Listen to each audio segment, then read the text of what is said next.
Hi friends, நம்ம இன்றைக்கி எங்கே வந்துருக்கோம்னா கங்கை கொண்ட சோழபுரம் வந்துருக்கிறோம். இது வந்து ஒரு குட்டி தஞ்சை பெரிய கோயில்னு சொல்லுவாங்க.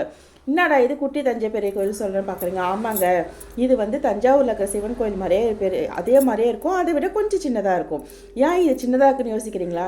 தஞ்சாவூரில் இருக்கிற சிவன் கோயில் வந்து அப்பாவும் இவரை வந்து மகனும் சொல்லுவாங்க. அதே மாதிரி ரெண்டு கோயிலுக்கும் ஒரு சுரங்கப்பாதை இருக்குதான். அப்படி அந்த காலத்தில் வந்து ராஜாக்கள்லாம் அந்த சுரங்கப்பாதை வழியாக தான் வந்து ரெண்டு கோயிலுக்கும் வந்துட்டு போவாங்கன்னு சொல்லிட்டு ஒரு ஐதீகம் சொல்லுவாங்க.